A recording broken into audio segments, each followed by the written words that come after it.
y donde estaba en ese lugar se escuchaba re mal. Yo me daba cuenta que me escuchaban re mal, entonces dije, no tiene sentido porque me van a escuchar la mitad. Vamos a empezar con el tema de la clase de hoy, y después, de la clase de ayer, perdón, y después vemos la clase de hoy que es más interesante que la de ayer. El tema de disruptores endócrinos, ustedes cuando encaren este tema lo tienen que encarar de esta forma. Si les llegan a preguntar algo de este tema, es que son sustancias, ¿sí?, que están en el ambiente y que el humano puede estar en contacto con algún tipo de este tipo de sustancias, que ahora vamos a ver cuáles son, que puede alterar la función endocrinológica o la difusión de transmisión de señales, ¿sí? Con esas definiciones, como están diciendo algo, ¿sí? Y básicamente se desglosa de lo que es la palabra, ¿sí? Algo que altera la función endocrinológica, ¿sí? Se vio que hay varios estudios hechos con este tipo de disruptores cuando empezaron a ver cómo alteraban todas estas situaciones, eran que alteraban el metabolismo del calcio. Entonces en las aves se vio que, por ejemplo, los huevos eran más frágiles, se rompían de una forma más frágil. Había un problema en lo que tenía que ver con la reproducción de los animales, ¿sí? Con todo lo que tiene que ver con el eje endocrino, con el transporte de señales, y lo que tiene que ver con las hormonas, ¿sí?, del eje hipofisario, ¿sí?, más que nada. Y eso generaba alguna disfunción o desregulación que alteraba o la descendencia. Esperen un cachito, me toca, no, acá no puedo.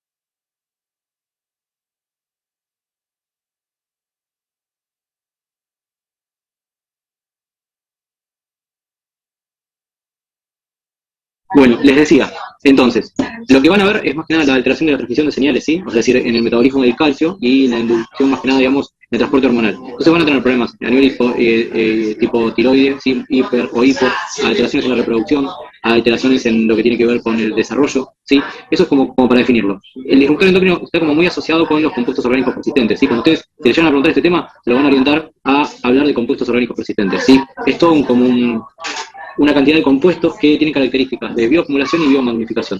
La bioacumulación es lo que le pasa a la persona que está en contacto con un compuesto que persiste, ¿no? O sea, como por ejemplo el mercurio, ¿sí? Si yo me tengo una exposición a mercurio, me voy a exponer, voy a tener alguna alteración y va a generar algún problema en mí, básicamente. Pero, por ejemplo, más que nada lo que pasa, el ejemplo siempre para entender un compuesto orgánico persistente es Minamata. Recuerdan que en Minamata lo que pasó es que se contaminó el agua con mercurio, y el mercurio alteró lo que tenía que ver con la población que consumía totalmente pescado en la bahía de Minamata, o sea, se contaminó el pescado. Esa gente, al presentar la ingesta, tuvo problemas en cuanto a las personas, y lo que alteró mucho fue el desarrollo de esos chicos, ¿sí? Las mujeres que están embarazadas que consumían pescado tenían alteraciones neurológicas, ¿sí? Ese concepto de lo que cómo va traspasando a través de la cadena alimentaria se llama biomagnificación. La bioacumulación es lo que pasa en la persona, la biomagnificación es lo que pasa en el desarrollo de la cadena alimentaria, ¿sí? Entonces lo que va a pasar por ahí al caracol, después al pez, después le pasa al humano y después le pasa a la descendencia del humano, ¿sí? De esa forma, cómo se biomagnifica un compuesto que tiene una importancia ambiental, ¿sí? Todo el tiempo se van actualizando, ¿sí? Los que tienen que ver con los compuestos orgánicos persistentes. El tema de los plásticos es muy importante. Si ustedes ven lo que tiene que ver con la parte de los productos que se usan en pediatría, si ustedes tienen sobrinos o hijos o lo que tengan chicos, pero están más asociados a esto, que son libres de talatos, sí, que por ahí aclaran, los plásticos son libres de talatos, sí. O sea, la gente que tiene chicos, como estamos pendientes con esto, ustedes seguramente lo hayan escuchado, no sé si lo escucharon alguna vez, algo de los talatos, los fenoles, algo de eso, ¿no? Los plásticos. Bueno, incluso no hay ¿cómo? En las botellas de plástico también, no sé si es el mismo componente, pero también me parece que el BPA o algo así, que decían como que las botellas de plástico no tenían, me parece. Habla mucho sobre los microplásticos, o sea... Claro, en realidad tienen, pero depende de vos para vos lo uses. Si vos usás una botella de plástico para tomar agua, no pasaría, en algunas nada, en algunas puede ser que sí, pero lo que va a pasar es que si vos calentás esa botella de plástico en el microondas, ahí es donde se empieza a liberar. Por ejemplo, ¿sí? Cuando vos usas un plástico para que no sea el uso adecuado. Si ustedes ven, después eso nos vamos a meter en la parte ambiental y todo eso, seguramente Verónica se lo vaya a dar, en lo que tiene que ver en... No me sale bien cómo es el nombre, pero es, esperen que estoy metiendo gente, un número, que son los plásticos que son seguros y los plásticos que no son tan seguros. ¿Sí? Si ustedes ven, en cada plástico tienen una numeración, y eso tiene que ver con la seguridad del plástico. Pero para no irme por las ramas, los talatos son importantes, por ejemplo, en lo que tiene que ver con los productos cuando ustedes van a calentar, más que nada comida, ¿sí? O sea, si ustedes la pueden depositar y se pueden contaminar, sí, eso es verdad.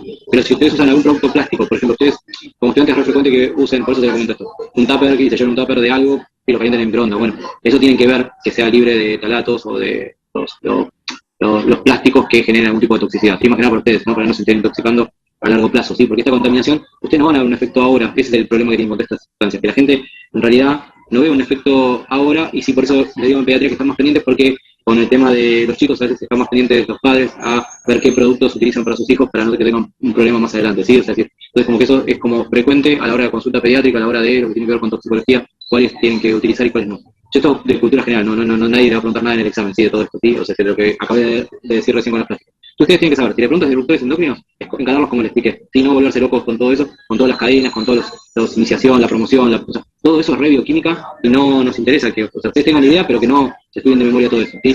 Si ustedes saben cómo funciona un disruptor y qué es lo que puede llegar a provocar, está perfecto. Sí, que sepan qué son los compuestos orgánicos persistentes, qué provocan en el organismo, sí, qué es la bioacumulación, la biomagnificación y ejemplos de compuestos orgánicos persistentes. Siempre que nombren un ejemplo, recuerden, siempre les digo lo mismo cuando digo que nombren los ejemplos. Traten de nombrar ejemplos que ustedes conozcan. Si ustedes nombran un ejemplo de algo que no conocen, no saben qué funciona, o por ejemplo, no sé, dicen ejemplo de compuestos orgánicos persistentes, hablan de mercurio, y te digo, bueno, hablame un poquito de mercurio. No, en realidad mercurio no lo estudié. Suelen hacer esta pavada, ¿sí? Es decir, como que el ejemplo que nombren, es preferible, en vez de nombrar 15 ejemplos, nombrar 5, y los 5 están seguros que si yo les pregunto algo lo vayan a saber, ¿sí? ¿Está bien? Bien, el gran ejemplo, ¿sí?, de los compuestos orgánicos persistentes era el DDT, que es un órgano clorado, ¿sí? ¿La clase de órganos clorados es la que no tuvimos o la de fosforados, la que no tuvimos?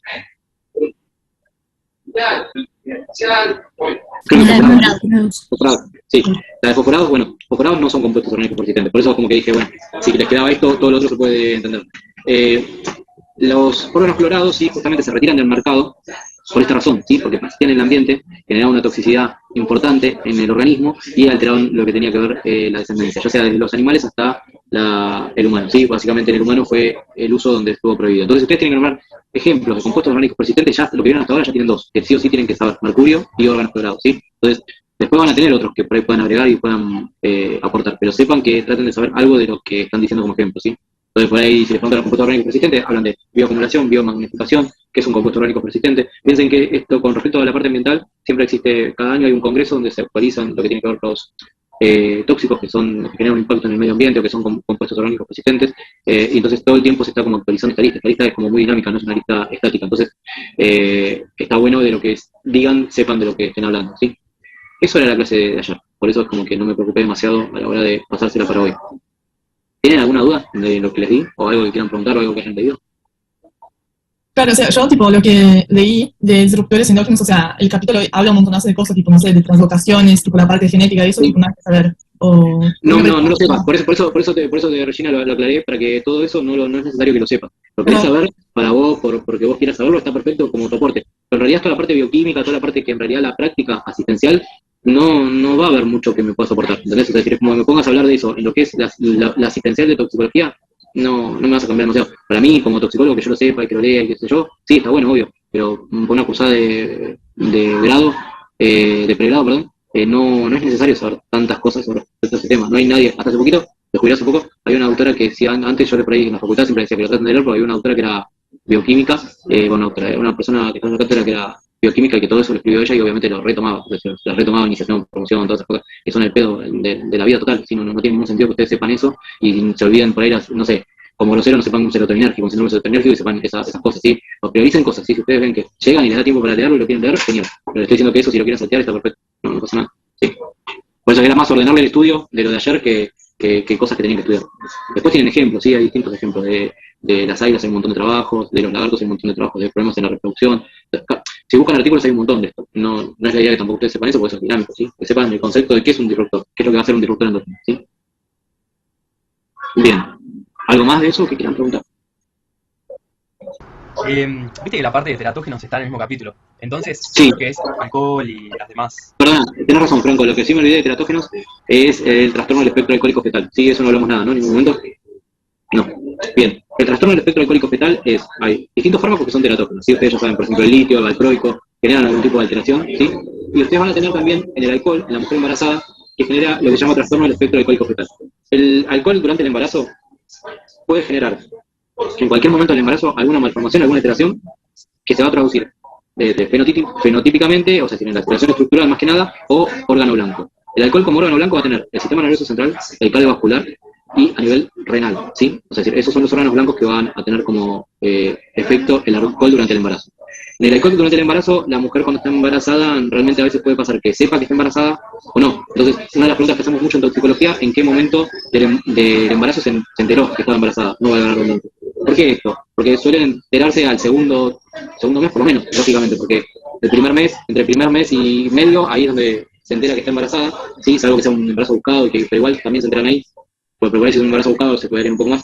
Y por ahí todo el ritmo habitual de vida, de consumo de alcohol o lo que sea que hagan el fin de semana, en la semana, lo que sea, genera algún tipo de alteración que puede ser mínima o máxima, dependiendo de qué momento del embarazo se encuentre esa exposición y cómo, o sea, en realidad hay distintas hipótesis, ¿sí? Que el alcohol altera la migración de los microtubulos durante la evolución del neurodesarrollo más que nada, y eso genera algún tipo de problema, hasta hipótesis más raras, pero esa es como la hipótesis más real que uno puede llegar a tener. No se sabe bien por qué es, por eso hay distintas teorías, pero sí lo único que se sabe es que durante el embarazo el alcohol digamos, genera una alteración estructural morfológica al bebé. Esa alteración que genera, a ver, esperen, me están hablando re fuerte al lado.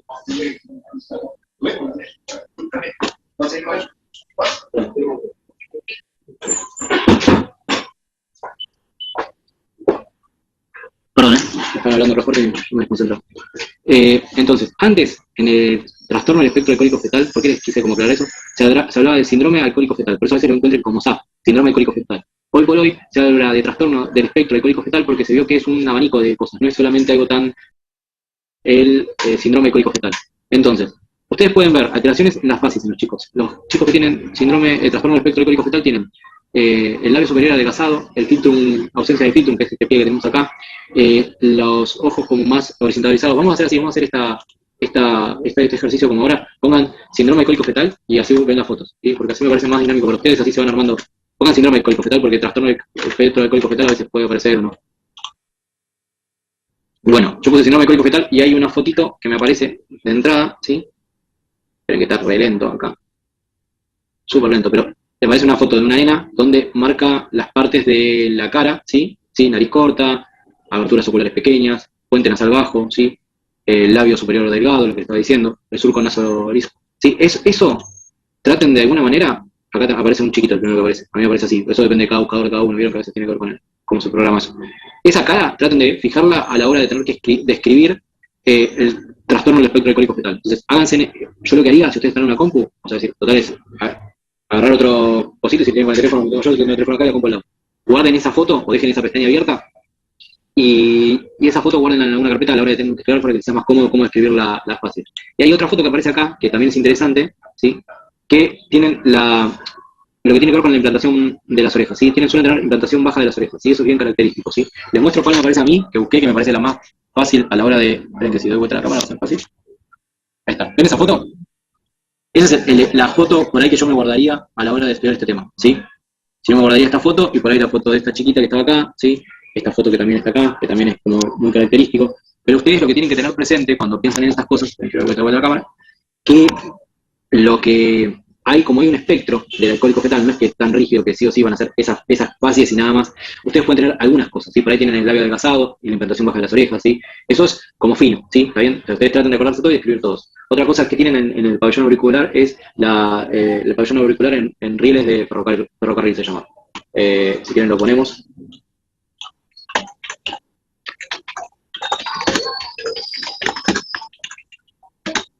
¿Le aparece algo? ¿Dónde está? Bueno, no me parece.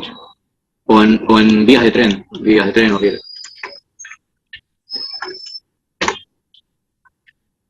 ¿Me están siguiendo o lo estoy complicando mucho haciendo así? Porque por ahí algunos tienen el teléfono y se les re complica. Yo me perdí un poco. ¿Cómo era para buscar ahora? No, igual no aparece como vías de ferrocarril. Debe estar mal la traducción que... O sea, tengo que poner síndrome alcohólico fetal y todo eso. O algo así para que lo agregue. Esto es un experimento que quiero hacer. ¿Saben lo que pasa, chicos? Lo que quiero que hagan, que empiecen a hacer, es a guardarse fotos y para que empiecen a visualizar un poco más la cursada, ¿sí? O sea, si en vez de que yo les muestre las fotos y que sea algo que yo les muestre la foto en un PowerPoint, así, ustedes, si no, hay muchas cosas de toxicología, por ejemplo, en los animales ponzoñosos, en los hongos, ¿sí? Son temas que justo da para eso. Por ahí el síndrome alcohólico fetal es muy específico y nos vamos un poquito de tema. Pero vayan guardándose imágenes porque es más fácil para fijar. Ahora vamos a ver cuando veamos los hongos, con imágenes va a ser mucho más didáctico, más fácil de asimilarlo, ¿sí? Y que ustedes lo tengan en la compu, de última, ven esa imagen y ya se empiezan a acordar algunas cosas, ¿sí? Entonces, eso es lo que da a nivel facial. En la mano da también la ausencia de pliegues, o sea, la presencia de pliegues simianos, ¿sí? Es como que bien característico lo que da en la mano. Y después van a tener malformaciones cardiovasculares ¿sí? Malformaciones cerebrales que pueden ir desde la genesia del cuerpo calloso, y ustedes entendiendo anatomía ya saben que y fisiología, que la genesia del cuerpo calloso va a ser un paciente que va a tener encefalopatía crónica no evolutiva, va a estar totalmente secuelado, va a ser un pibe que va a tener una secuela neurológica muy importante, ¿sí? Hasta calcificaciones cerebrales o problemitas como aislados que no van a ser tan relevantes dependiendo de dónde estén y generen algún foco o epileptógeno o algún otro tipo de complicación neurológica, ¿sí? Después, cardiovascular, malformaciones, aunque digan malformaciones está bien, no se traten de acordar las malformaciones, más allá en el libro las diga, aunque sepan que da malformaciones cardiovascular, a mí me alcanza, y malformaciones renales, ¿sí? Duplicaciones de vía urinaria, malformaciones a nivel del parénquima renal, ¿sí? Esos son como las complicaciones que da el trastorno del espectro alcohólico fetal. Diciendo eso, ya estaría bien, ¿sí? O sea, sepan que en cualquier momento del embarazo el alcohol genera alguna complicación durante el embarazo y que los órganos blancos, corazón, sistema nervioso central y renal, y malformaciones faciales y palmares, ¿sí? O sea, eso es básicamente lo que va a generar. Después traten de acordárselo, si se acuerdan de esas fotos se van a acordar todo. Me parece mucho, yo siempre hago para que ustedes para que lo puedan recordar, se parece mucho el síndrome de Down, ¿sí? O sea, la facie, los órganos blancos que tiene, ¿sí? No el sistema nervioso central, así como con la genesia y eso, pero como para que ustedes lo puedan relacionar y se puedan acordar de si les llegan a preguntar algún tipo de este tipo de trastorno, ¿sí? Bien. De acá estamos con la clase de ayer. Sí, no me olvidé nada. ¿Dudas de ayer? ¿No? No, era eso, o sea, como resumiste bastante, porque ayer también, o sea, yo estaba leyendo, tipo, ese de endócrinos, teratogénicos, y, tipo, era un montón, pero ahora ya... Teratogénicos, Regina, leete si querés valproico, ¿sí? Litio, leete algunos específicos, que son los más frecuentes, ¿sí? Pero mi idea es que entiendan el concepto, que después, o sea, decir, hay cosas que obvio van a terminar yendo a buscar, o sea, no se van a acordar, o sea, si el día de mañana, o sea, ustedes tienen que decir, me parece re importante que se lleven, más allá de la especialidad que hagan, qué problemas genera el alcohol durante el embarazo y qué problemas va a generar, ¿sí? Porque eso es algo médico que seguro, por más que no hagan gineco, no hagan pediatría, lo que sea, o van a tener algún familiar, o van a tener algún conocido, amigo, lo que sea, que les pregunte eso, o mismo ustedes se pregunten, ¿sí? Y qué es importante tener en cuenta, y qué tienen que buscar si hubo una exposición de alcohol durante el embarazo, y eso también es importante. Es muy clásico poner a mí, ya me pasó de familiares, tipo, preguntar, che, o sea, ¿hace mal si yo tomo un poquito de alcohol? Tipo, claro, o sea, estoy embarazada y cosas. Es re frecuente, Regina, eso. Y aparte había como médicos ginecólogos que no estaban muy actualizados con este tema, obstetras, donde le decían que, bueno, una copita durante el embarazo, que no pasaría nada, que no hay ningún problema. O sea, yo he escuchado cada cosa que asusta, ¿no? Y por lo menos saber qué tenés que buscar. Entonces, vos que hubo una exposición de alcohol durante el embarazo, se enteró tarde que estaba embarazada, bueno, vos sabés que vas a tener que hacer un ecocardiograma, un electrocardiograma, una ecografía abdominal, ¿sí? O le vas a hacer una ecografía cerebral, si tiene la fontanera permeable, o le vas a tener que pedir una resonancia cerebral más adelante, ¿sí? Esos son los estudios que uno le solicita a un paciente que tiene una exposición de alcohol durante el embarazo, ¿sí? Entonces, ecografía renal, electrocardiograma, ecografía cardíaca, ecografía cerebral y resonancia cerebral. La resonancia, recuerden que a esa edad es con anestesia, entonces uno por ahí una primera impresión puede hacer la ecografía, y bien a nivel cerebral es operador dependiente y no es como muy general, tiene que haber algo muy grosero para que se vea, pero bueno, inicialmente por ahí uno con ese estudio puede aproximarse a un problema estructural importante. Después, el preciso que necesitamos es la resonancia, ¿sí? Que es donde vamos a ver cualquier tipo de alteración. Bueno, hasta acá estamos con lo de ayer, bastante resumido. Vamos a ver un tema que a muchos les gusta, que son los hongos tóxicos, ¿sí? Cuando ustedes llegan a elegir este tema para hablar, que todos hablan de lo mismo, todos eligen amanitas paloides para hablar, cuando hablen de este tema, digan, voy a hablar de hongos de importancia toxicológica, y tienen que diferenciar las características morfológicas del hongo venenoso y del no venenoso, ¿sí? Chicos, por ahí se nos corte, yo en este celu no me dejó el tiempo anotar, no lo noté, vieron que a veces tiene cronómetro, pero hace un ratito me salió 10 minutos, si se corta entramos de vuelta, ahí Franco ponía lo de las mamadres, recién lo vi, perdón. Entramos de vuelta con este mismo link, ¿sí? ¿Está bien? Les decía, si eligen este tema para hablar, amanitas paloides, pues siempre dicen lo mismo. Quiero hablar de amanitas paloides. En realidad van a hablar de hongos tóxicos de importancia alimentaria y específicamente van a hablar de amanitas paloides. Entonces ustedes se enganchan en el estudio así. Empiezan a hablar las características morfológicas de un hongo venenoso y un no venenoso. ¿Qué características tienen? Pongan hongos estructuras si quieren, si los que tengan fácil. Entonces van a ver. La primera foto que a mí me sale es esta. Hago esto para los que no puedan, ¿sí? Buscar. Partes del hongo, ¿sí? Yo puse hongos estructuras, no puse nada diferente, ¿sí? Y me sale esto, ¿sí? Entonces ustedes ahí ven que el hongo tiene un sombrero, ¿sí? Láminas o himenios, ¿sí? Escamas, ¿sí? Que, por ejemplo, ustedes lo vieron en Amanita muscaria, ¿sí? ¿Se acuerdan que tienen como unas escamas o tiene otras formas, también poros, que creo que se llaman? Verrugas, perdón, escamas o verrugas, o son cosas diferentes. Las escamas son una cosa y las verrugas son otra. Las verrugas de la Amanita muscaria son blancas, ¿sí? ¿Se acuerdan? Que era el sombrero rojo, ¿sí? Bien. Las laminillas, junto con el himenio, en las laminillas van a encontrar las esporas, ¿sí? Que están acá, que son los elementos de reproducción del hongo. Acá tiene el anillo, acá en esta foto lo que falta, otra cosita más que se llama velo de novia, ¿sí? Que se forma en esta parte de acá, ¿sí? Que es como se llama como un velo de novia, parece un velo de una novia. La volva, que es este elemento que encontramos acá, ¿sí? Esto, lo que estamos viendo de partes de hongos, es una parte de hongos de un hongo tóxico, ¿sí? Los hongos tóxicos tienen, por lo general, el sombrero es colorido, ¿sí? Ustedes se acuerdan del color rojo, vamos a poner uno colorido, así es más fácil. Vamos a hacer chiquitito. Veamos no, veo. Vamos para atrás. menos este que parece amarillo. Bien. Entonces habíamos dicho que el sombrero son de coloridos, ¿sí? Son de colores vivos, ¿sí? Rojos, verdes. Esos son por lo general los venenosos, ¿sí? Salvo la manita faloides que tiene un color verde oliva, ¿sí? O más que nada grisáceo verde oliva, ¿sí? Ese justamente es venenoso, alimentario, es muy importante que sepan ese hongo porque es hay que actuar de forma rápida, ¿sí? Con respecto al hongo. Aparte del sombrero, tienen las laminillas que les dije, un tallo, una volva, ¿sí? Y un anillo, ¿sí? Acá está el velo de novia, sería un poquito más, sale a partir de acá y es más así, ¿sí? Acá está el anillo y velo. El anillo sería la parte de acá arriba y el velo lo que forma, que suelen ser más largos, ¿sí? Cuando la persona arranca el hongo, ¿sí? Lo que va a pasar es que suele pasar que, perdón, voy a dar vuelta a la cámara, si se da vuelta. Suele pasar que la volva y el anillo se pierden, ¿sí? O sea, queda en la tierra la volva y el anillo por lo general es muy frágil y se pierde. Ni hablar del velo de novia, el velo de novia es el primero que desaparece. Entonces, cuando ustedes le traen un hongo, ¿sí? Ustedes esos elementos los tienen que reconocer, pero pueden ser que no estén. Que no estén esos elementos no quiere decir que no sea un hongo venenoso, ¿sí? Nosotros en toxicología lo que podemos hacer de forma estructural, algo que se llama esporada. La esporada consiste en que si yo tengo el hongo, ¿sí? Tengo el sombrero, como les mostré recién, y solamente tengo esta partecita del hongo, ¿sí? Voy a cortar el tallo, me voy a quedar con esta parte, el sombrero y las laminillas, ¿sí? Y lo que voy a hacer es humedecer esas laminillas, ¿sí? O sea, si lo pongo un poquito con agua, en una cantidad, o lo rocío, si tengo algo para rociar sería lo mejor, ¿sí? Y lo voy a poner en un papel de color blanco, ¿sí? Apoyado el sombrero con las laminillas en contacto con el papel blanco. Eso lo voy a dejar por lo menos 5 o 10 minutos, ¿sí? A veces es necesario más. Y eso va a formar lo que se llama esporada. Se van a formar como, a ver si se aparece igual, por ahí no aparece. Porque estamos buscando en algo, esporada puede salir cualquier cosa. Se va a formar, no, sí aparece. Bien. Les muestro la foto de lo que aparece. ¿Ven lo que se forma? Eso nosotros en toxicología los trasladamos a un atlas, ¿sí? Y eso nos permite identificar o tener una idea, ¿sí? Nosotros como toxicólogos nos permite identificar o tener una idea de qué tipo de hongo se trata, ¿sí? Es algo aproximado. El diagnóstico de certeza lo va a hacer el micólogo, ¿sí? Yo para saber si es un hongo, qué tipo de hongo es, no puedo decir específicamente el diagnóstico es micológico, ¿sí? El tema es que, como a veces uno tiene que instaurar un tratamiento de forma enérgica, no puede esperar tanto al estudio micológico. Esto nos orienta un poquito para estar ubicados en qué tipo de hongo se trata y qué tipo de hongo estamos tratando a la hora de prestar un ingesta. Entonces, hasta acá estamos. Si ustedes eligen amanitas faloides para hablar, antes de hablar de todo lo que van a hacer amanitas faloides, que es re fácil, porque esto se lo voy a dejar para que ustedes lo estudien porque no es difícil, es un hongo re fácil para estudiar, ¿sí? Les voy a decir algunas cositas que quiero que sepan porque sí se puede tomar y como que es importante que la sepan, pero es un hongo que a todos les gusta hablar porque es un tema simple para hablar, no es difícil, pero tienen que saber esto, ¿sí? Porque esto se lo pueden recontrapuntar. Yo arrancaría explicando las características morfológicas del hongo venenoso y no venenoso. Perdón, lo que no les dije es que el hongo no venenoso, ¿sí? Por lo general son colores claros, ¿sí? El sombrero no tiene anillo y no tiene volva, ¿sí? Solamente está el tallo, obviamente, pero no hay anillo ni volva ni velo de novia, ¿sí? Pueden tener por ahí escamas, ¿sí? Porque si ustedes vieron algún portobelo o algún champiñón, vieron que se ven como unas escamas medias, como más oscuras, más grisáceas, ¿sí? Esas son las escamas, ¿sí? Lo que ustedes ven. No suelen no tener verrugas, pero si por ahí las tienen, es del mismo color que el hongo, ¿sí? Si llegan a tener un tipo de verruga, son del mismo color, no tienen un color vivo, ¿sí? Como el otro tipo de hongo venenoso. ¿Bien? ¿Qué tienen que saber de amanitas faloides? Que no pueden dejar de decir a la hora de hablar de ese tema. Son hongos que tienen fases clínicas, ¿sí? Eso es una pregunta que yo suelo hacer, ¿sí? Decímelos todos los tóxicos que tienen fases clínicas, ¿sí?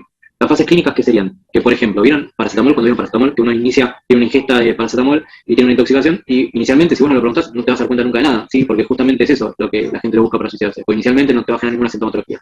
Bueno, hay tóxicos que hacen lo mismo. La amanita faloide es uno de ellos, ¿sí? Si yo tengo una ingesta, inicialmente puedo no tener nada, y después a las 12 horas, más o menos, empiezo con náuseas, vómitos, y hasta que genero una falla hepática mortal y fulminante, ¿sí? Eso va a tardar un tiempo, ¿sí? Es hepatotóxico este hongo y es mortal.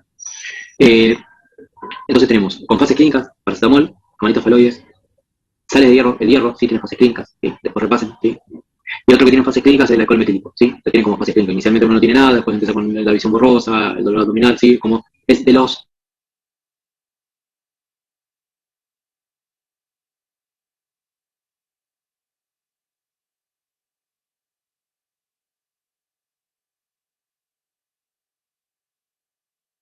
La aspirina también tiene fases también, ¿no? No, eso iba a aclarar. Ahora te iba a aclarar eso porque no. Porque eso es distinto. Lo que me refiero a fases clínicas, ahí les digo bien, para que agrego a todos, así todos escuchan lo mismo. ¿Se cortó hasta dónde se cortó más o menos, Regina? No, venía hablando. Del sale de hierro, ¿no? Cuando El hay alcohol hierro. etílico. Oh, alcohol etílico. Sí, dijiste el alcohol No, etílico. metílico. Metílico. Metílico, son de los alcoholes, del alcohol pesado. ¿Sí? O sea, el etílico no tiene fases clínicas, ¿sí? Porque si no se confunden. Todos O sea, esos son los que tienen fase clínica que generan fases clínicas, ¿a qué me refiero? hepatotoxicidad, ¿Se acuerdan de bien de paracetamol? Vieron que paracetamol yo me tomo, no sé, 7,5 gramos, no voy a tener nada, ya, no me va a pasar nada. ¿Cuánto tiempo más o menos voy a tardar en empezar con algún tipo de sintomatología? Por ahí si tengo algo, sí, en 12 horas pero tengo náuseas y vómitos nada más, así como algo característico que puedo ya tener, pero recién la falla hepática va a ser a las 36, la alteración de las enzimas hepáticas va a ser a las 36 horas, ¿sí? Entonces, que tengan latencia o fase clínica, ¿sí? Fase clínica, ¿se acuerdan que el paracetamol veían fase 1, fase 2, fase 3, fase 4, hasta llegar a 4 sería la final.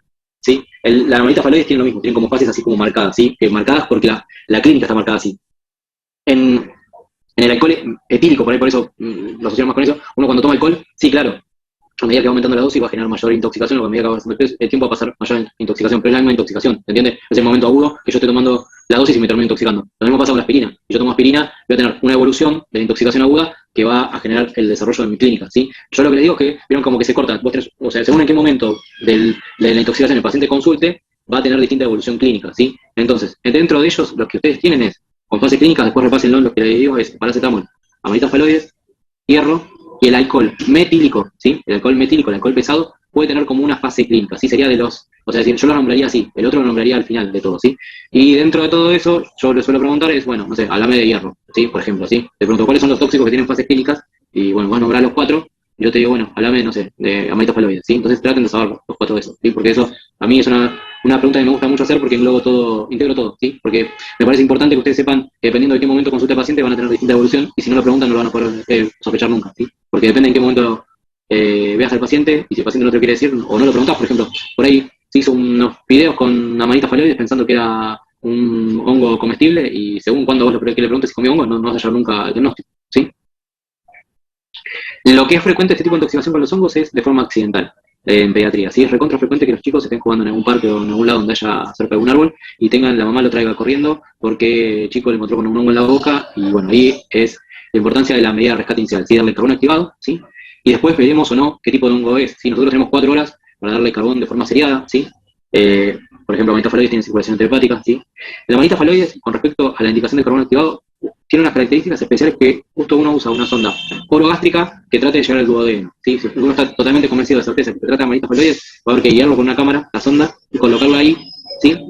Y colocar una bomba de vacío, ¿sí? Para aspirar la circulación enteropática que tenga este hongo. ¿Por qué pasa esto? Porque es un hongo hepatotóxico mortal, ¿sí? Donde haya una misma circulación enteropática va a ser grave. Entonces, ¿cómo va a funcionar esto? Va a haber una bomba de vacío que va a aspirar continuamente la circulación, ¿sí? Si hay algún resto que por ahí no sea cada 4 horas, y nosotros vamos a suspender la bomba y vamos a administrar el carbón activado y dejamos que actúe el carbón y después volvemos a aspirar, ¿sí? O sea, es decir, para evitar cualquier tipo de circulación enteropática, ¿sí? O sea, es decir, se da de forma seriada. La realidad de la práctica, chicos, sí, esto se lo digo, pero por favor no lo digan a la hora del examen, que una sonda guiada por endoscopía y todo esto es bien teórico, en realidad a veces no se puede hacer. Se coloca una sonda nasogástrica, ¿sí? Y se administra el carbón de forma seriada, ¿sí? A veces, si estamos en gástrico, la bomba de vacío no se coloca, obviamente. Pero sepan que eso sería lo que uno tiene que hacer de forma adecuada, ¿sí? O sea, no en todos lados hay endoscopía igual. Yo con el Gutiérrez tengo la suerte que sí lo puedo hacer. O sea, a mí acá me pasa, yo lo puedo hacer, pero no en todos lados lo pueden hacer, ¿sí? Obviamente tendrían que trasladar al paciente, pero por ahí en algún lugar del interior que no lo puedan hacer, yo estoy en la situación ideal, ¿sí? O sea, no en todos lados se puede hacer. Bien. Eso básicamente con la medida de rescate como diferente, después todo el resto no va a tener ningún problema. Entonces le hablé de qué es la esporada, la morfología del hongo, que se utiliza una bomba de vacío para evitar que haya circulación, ¿sí? Para evitar que haya circulación de la toxina y que genere una falla hepática.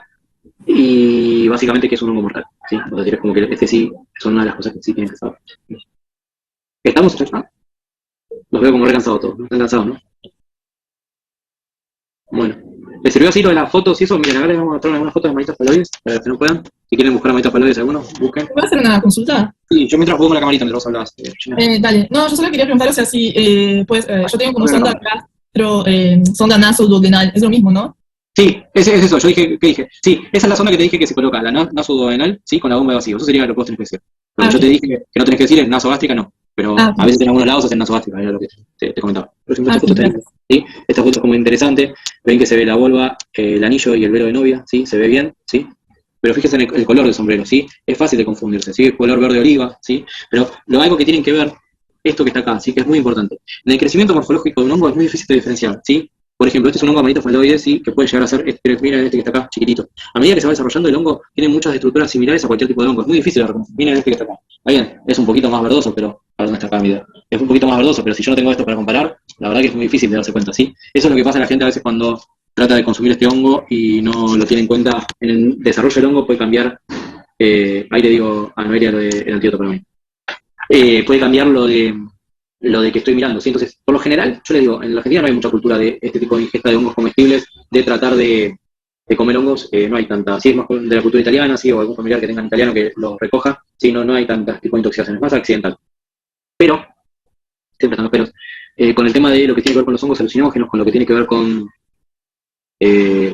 distintas plantaciones caseras, ¿sí? Suele pasar que algún hongo se contamina. ¿Sí? Si ustedes buscan en Instagram, o yo lo encontré en Instagram, kit de reproducción de hongos, aparecen, te venden el kit, el sustrato, todo para reproducir los hongos, ¿sí? Uno esto lo puede comprar, no es algo que les diría, no, esto no va a pasar nunca. Y está como muy de moda, les diría, ¿sí? O sea, si todavía no me pasó, que uno venga con algún kit de algún hongo que diga comestible o hongo alucinatorio, ¿sí?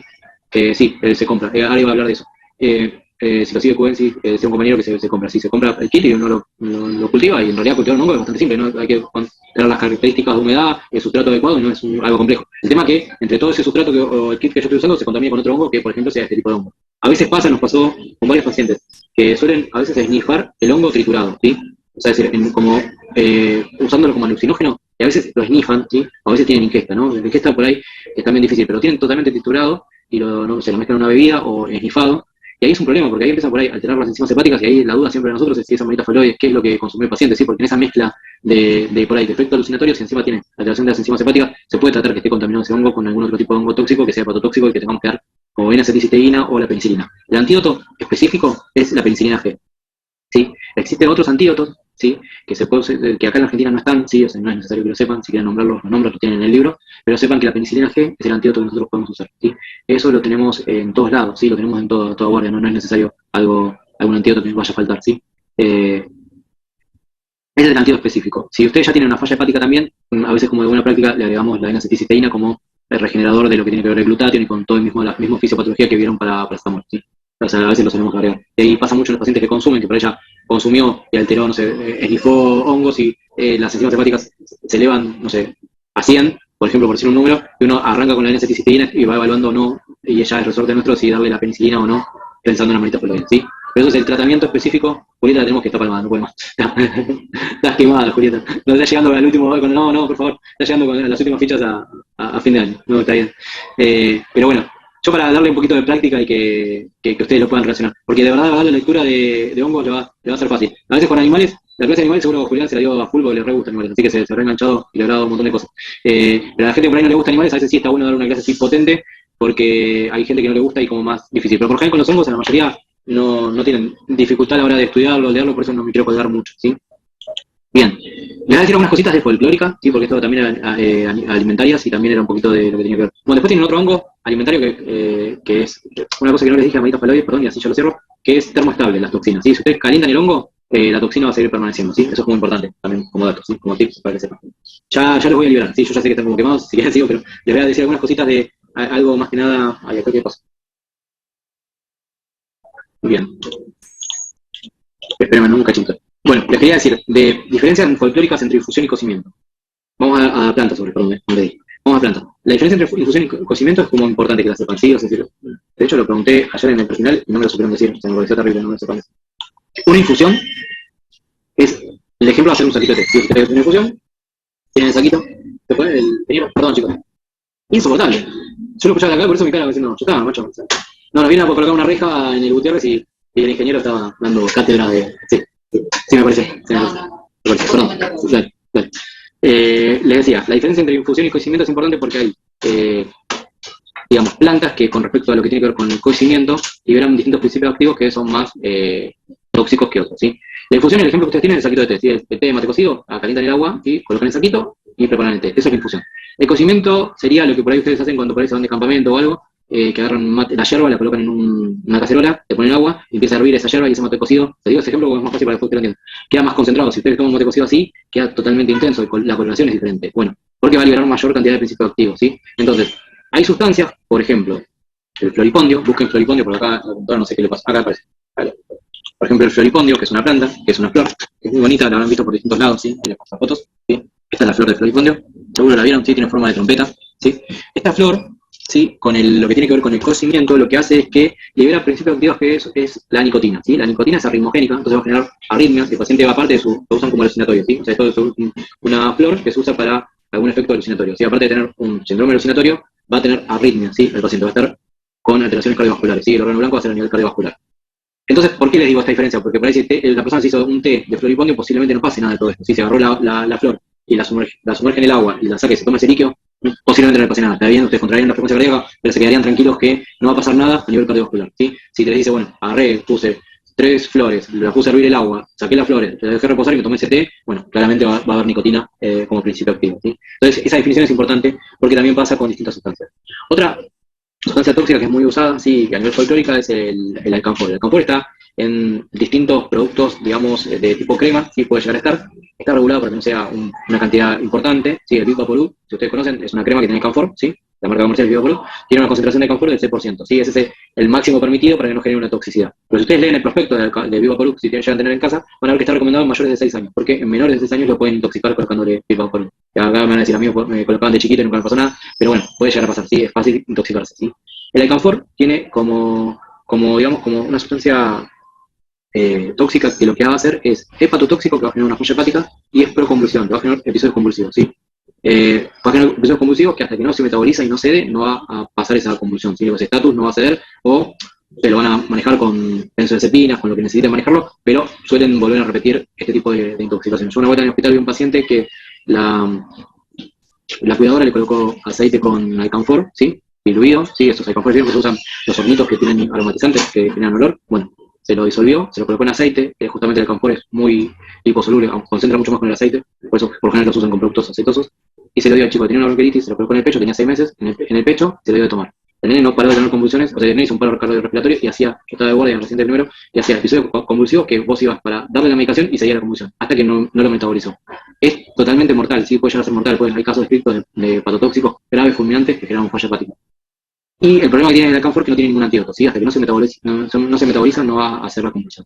¿Por qué les traigo el alcanfor? Les traigo el alcanfor porque uno de los plantas folclóricas, que es el paico, que les voy a mostrar una foto, dentro de los principios activos que tiene alcanfor, salicilato de metilo, saponinas, ¿sí?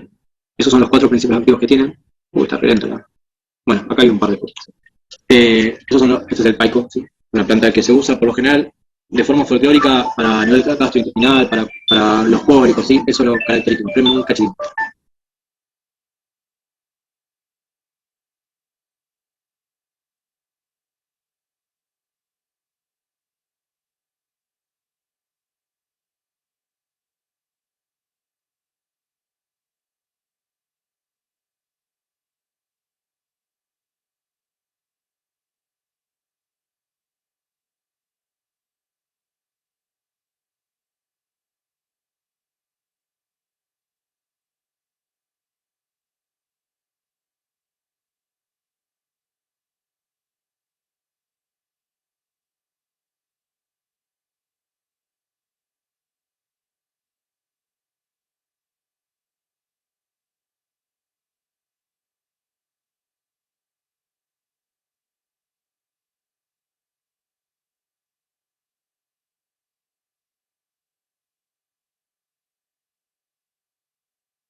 Perdón, chicos, pero justo me tocó el colega que había leído y me cuenta todo lo que leyó. Una intoxicación con valproico. Entonces, como que me contaba muchas cosas y, perdón, me hizo largo. Bien. Le estaba diciendo de Paico, ¿no? Entonces le dije, Paico tiene 4 principios activos. Yo le digo siempre la regla mnemotécnica: ascaridol, alcanfor, salicilato de metilo y saponinas. Los 2 más importantes es el alcanfor. Ustedes ya les expliqué qué es lo que pasa con el alcanfor, qué es lo que hace el alcanfor. Y el segundo más importante es el salicilato de metilo. Los 2 más importantes, en igual escala. Y el salicilato de metilo, si ustedes les preguntan esto, le van a preguntar aspirina, ¿sí? O sea, si ustedes cuando me dicen alcanfor, salicilato de metilo, saponinas y ascaridol, si le preguntan, bueno, hablame de qué pasa, qué clínica tiene el paciente que está intoxicado con alcanfor, tienen que empezar en intoxicación con aspirina, ¿sí? También lo van a llevar a salicilato de metilo, no se le pide saliciremia ni nada, pero va a tener este mismo cuadro de intoxicación, ¿sí? Es uno de los folclóricos frecuentes, ¿sí? Después les voy a decir algunos como para que lean, ¿sí? Pero vamos a verlo como rápido, ¿sí? Se suele hoy por hoy lo folclórico, más que yo veo, ¿sí? Es más relacionado con lo que son las cremas, ¿sí? Está como muy de moda las cremas de estas de juice, todo este tipo de cremas, que se lo suelen dar a los chicos que por ahí no tienen la edad adecuada, ¿sí? Que vienen por ahí con tomillo, alcanfor, millones de cosas, ¿sí? Más en formato crema. Hoy por hoy un té no es tan frecuente, ¿sí? O sea, puede pasar, ¿eh? No estoy diciendo que no pasa, pero lo que más pasa son más los relacionados con lo que tiene que ver con las cremas, ¿sí? Por lo menos acá en Capital, ¿sí? O sea, si por ahí en otro lado es como diferente. Si las prácticas folclóricas, depende de donde uno está, son más habituales o no, ¿sí? Depende de las culturas que son habituales a algún tipo de prácticas folclóricas, ¿sí? Después, para estudiar también tienen anís estrellado, ricino, ¿sí? Ruda, ¿sí? Y después tienen las familias de las aráceas, ¿sí? Que yo les había buscado por acá. Esperen a ver. Familia de aráceas. Las familias de las aráceas son frecuentes, ¿sí? Este tipo de intoxicación. Le digo estas para que no se olviden, porque están en todos lados, ¿sí? Las familias de las aráceas, si ustedes ven, tienen, por ejemplo, el que tienen todos, que es el potus, ¿sí? Esta planta, que también la hayan visto seguramente, ¿sí? Después tienen lo que es la oreja de elefante, la cala, acá están las calas, ¿sí? Son de las familias de las aráceas, en los chicos, más que nada, lo que va a dar es suelen morder este tipo de hojas, y dan edema peribucal, irritación peribucal, cialorrea. Y hay que pedir un estudio de laboratorio, ¿sí? Donde hay que pedir una orina completa para ver si hay oxalato de calcio, porque tienen oxalato de calcio y pueden llegar a generar alguna alteración a nivel renal. O sea, es decir, tendrían que por ahí pedir una orina completa, a ver si hay cristales de oxalato de calcio, y si lo hay, solicitar un estudio de la función renal, ¿sí? Para ver que no haya ningún compromiso. Les aclaro esto porque son 3 cositas que tienen que saber de las aráceas, y si se las toman, así lo pueden saber, ¿sí? Las aráceas entran potus, orejas de elefante, todo ese grupo de familias que son plantas frecuentes de interior, ¿sí? De hecho, acá en el servicio tenemos un super potus, ¿sí? En todos lados hay potus, ¿sí? Acá también, gigante, por todos lados. Si vienen chicos, es una fiesta. Bueno, esto es como frecuente, ¿sí? Y también en las mascotas. También es frecuente que las mascotas tengan este tipo de intoxicación porque por ahí los muerden, ¿sí? Entonces, como que es una intoxicación frecuente también en animales, ¿sí? En animales domésticos es un motivo de consulta, ¿sí? Que el perro mordió el potus y empieza con babeo, se siente mal, tiene como parte hinchada la cara, ¿sí? Le dice la persona que, bueno, que yo lo veterinario para hacer. El tratamiento es sintomático, no hay ningún antídoto ni nada, el tratamiento es sintomático y en caso de la función renal, hidratar al paciente, controlar esa función renal, en caso de que haya persona consulta con nefro. Nunca me pasó, pero siempre hay manejo sintomático, evolucionaron bien, ¿sí? Eso es básicamente todo lo que tienen que saber, ¿sí? Folclóricas hay un montón de plantas más, ¿sí? Para saber, pero ustedes saben paico, anís estrellado, ricino, ruda, aráceas, y tienen la mayoría de las plantas adentro, ¿sí? De lo que les podemos contar. Sepan la definición de folclóricas, que es infusión, que es cocimiento, ¿sí? El floripondio también, como alucinógeno y ritmogénico, y con eso estarían como cubiertos con todas las plantas. Después plantas es un universo eterno, ¿no? Que son un montón que se les pueden preguntar, pero si preguntamos van a ser sobre esas que son las más frecuentes, ¿sí? Después ya es más específico nuestro. Bueno, ¿les sirvió algo más así o quieren volver a... Esto los mareé un poco, lo que les muestre con la compu, que les va a buscar y eso, o se les complica, ¿no? Me parece, porque... ¿Sí? A mí me gustó bastante. Sí, estuvo bien. A mí también, me sirvió. Sí, estuvo bien. Así Dale, más cuando decís, tipo, mira, hay que saber esto, o sea... Sí, yo prefiero eso, sí. la cabeza. Sí, el caso clínico de hongos es el mismo. Siempre llega la mamá con un nene de 2 años que lo encontró en un bosque que tiene en la casa o en un parque que tiene en la casa, con un hongo en la boca, le trae el hongo, el resto del hongo, y el nene lo comió hace media hora. ¿Qué haces? ¿Sí? Entonces el manejo inicial, le van a tener que dar el carbón, ¿sí? Y tratar de ver si pueden hacer la esporada con el hongo, todo lo que estamos hablando, ¿sí? A ver si pueden hacer la esporada, a ver si lo pueden trasladar a un atlas. Obviamente el diagnóstico de certeza va a ser el micológico, todas las medidas de contaminación a medida que se vaya achicando lo que ustedes estén sospechando, ¿sí? Pero el carbón inicial en el hongo se lo dan, ¿sí? Y después de las plantas, sí, la diferencia entre infusión, cocimiento, por el caso clínico de alguien que, no sé, un paciente con consumo problemático que esnifó hongos, eso puede llegar a pasar, y entonces cómo lo manejan, qué sé yo, pues sería raro ese, ¿no? Pero por ello le preguntaría por ahí algo más también de infusión y cocimiento con floripondio, así, para saber la descripción. O les preguntaría principios activos de paico, eso son cosas que suelo preguntar porque son cosas que tienen que saber. Acuérdense de la regla mnemotécnica AS, ¿sí? De las cartas AS, que es 2A y SS. Tanto la ascaridol como la saponina, ¿sí? No dan nada, ¿sí? La ascaridol es como ascaricida para los parásitos y las saponinas le dan un cuadro más que nada de diarrea, que no es muy relevante desde lo toxicológico, más que tratamiento de sostén. Pero bueno, nada más, ahí estamos, chicos. Los libero.